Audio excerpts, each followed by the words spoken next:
National payment corporation of India यानी NPCI ने सफाई देते हुए कहा है कि भारत में यूपीआई से लेन देन पर आम आदमी से कोई चार्ज वसूला नहीं जाएगा। चार्जेस केवल मर्चेंट से वसूला जाएगा।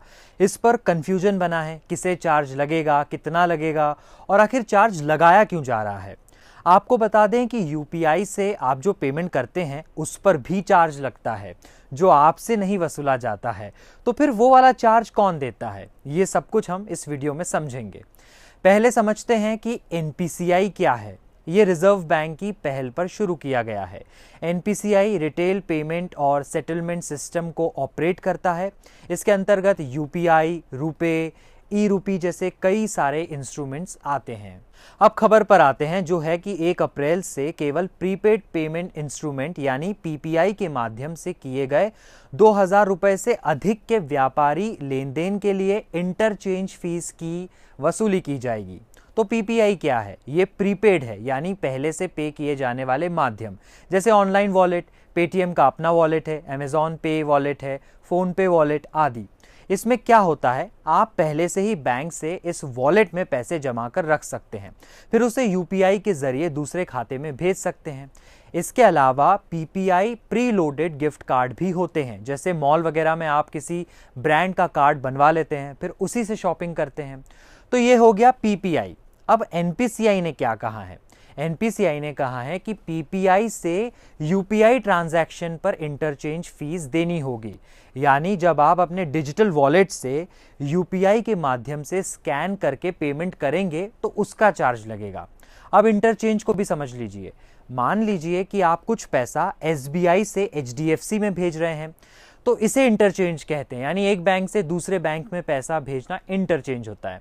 बता दें कि एसबीआई से एचडीएफसी तक जो पैसा पहुंचता है, इस पूरी प्रक्रिया में भी खर्च आता है, यानी डेबिट से लेकर क्रेडिट होने की प्रक्रिया में भी कुछ पैसा खर्च होता है और ये पैसा खुद बैंक वाले ही भरते हैं, आपसे नहीं लिया जाता है।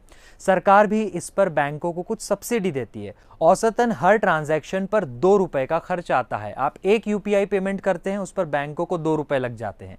तो एनपीसीआई ने कहा है कि अगर आप पीपीआई यानी वॉलेट से किसी के यूपीआई पर पेमेंट करेंगे तो इस पर फीस वसूली जाएगी मर्चेंट से। उदाहरण से समझिए, मान लीजिए आप अपने वॉलेट से दुकानदार के यूपीआई कोड को स्कैन करके पैसा भेजते हैं, तो इस पर दुकानदार जो अपने खाते में पैसा ले रहा है उसे फीस देनी होगी, आपको नहीं। लेकिन वो फीस देगा किसे? अगर आप पेटीएम वॉलेट से भेज रहे हैं तो पेटीएम पैसा काटेगा, यानी पैसा पेटीएम को मिलेगा।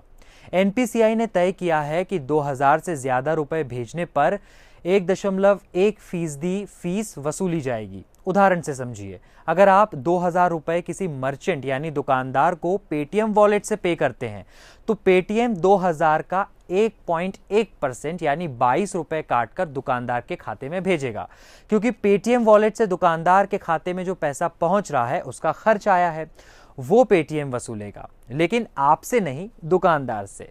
ध्यान रहे, अगर आप वॉलेट की जगह सीधे यूपीआई से दुकानदार को पे करेंगे तो कोई फीस नहीं लगेगी, इसका खर्च खुद बैंकों को उठाना होगा।